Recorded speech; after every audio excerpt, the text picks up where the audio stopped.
ইয়াসিন বাহিনী আমাদের চেয়ে শক্তিশালী হয়েছে এটা ভাবার কোনো সুযোগ নাই।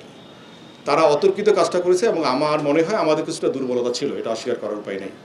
এ পর্যন্ত প্রায় ৩০ জন অ্যারেস্ট রয়েছে। আমরা দেখলাম যে জঙ্গল সলিমপুরে র্যাবের ক্যাম্পে হামলা হয়েছে, আপনাকে যেহেতু পাইনি যৌথ বাহিনী ক্যাম্প হচ্ছে, এটা হলো যে র্যাব কি ওই রাতে অপ্রস্তুত ছিল কিনা এবং ইয়াসিন বাহিনী কি এতই শক্তিশালী হয়ে গেল যে র্যাব সেখানে র্যাবের ক্যাম্পে হামলা করলো, গ্রেপ্তার দেখে আমরা হতাহত হয়েছে কিনা, পুরো বিষয়টা যদি একটু ব্যাখ্যা করতে পারেন কি হয়েছে। আচ্ছা, আপনি যদিও জানেন যে এই অপারেশনে আমি সেখানে মুখ্য ভূমিকা পালন করেছিলাম চিটাগংয়ের যে দায়িত্বে থাকাকালীন সময়। তার পরবর্তী সময়ে র্যাব এবং পুলিশের দুটো বিশেষ ক্যাম্প সেখানে কার্যক্রম পরিচালনা করছে এবং তারা ঠিকঠাক মতো দায়িত্ব পালন করছে, এ বিষয়ে কোনো সন্দেহ নেই।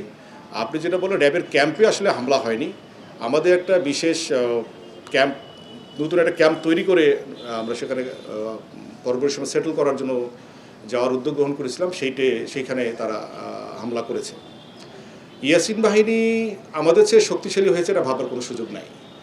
তারা অতর্কিত কাজটা করেছে এবং আমার মনে হয় আমাদের কিছুটা দুর্বলতা ছিল, এটা অস্বীকার করার উপায় নেই।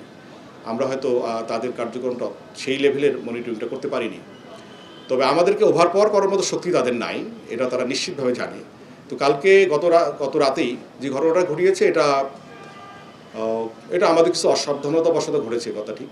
তবে তারা এখানে আসতে পারবে না, তাদের সে শক্তি নাই। তারা যেখানেই থাকুক, যেভাবে থাকুক, তাদেরকে আমরা উচ্ছেদ করব। এবং এ পর্যন্ত প্রায় ৩০ জন অ্যারেস্ট রয়েছে, গ্রেপ্তার রয়েছে এই সংক্রান্তে। এবং আপনারা নিশ্চিত থাকতে পারেন তারা কোনোভাবে সেখানে ঢুকতে পারবে না, কোনো শক্তি নাই সেখানে নতুন করে আর ঢুকবে। আমরা তাদেরকে তাড়িয়ে দিয়েছি, তারা তাড়ানো অবস্থাতেই থাকবে, তারা ঢুকবার কোনো সুযোগ সেখানে পাবে না ইনশাআল্লাহ।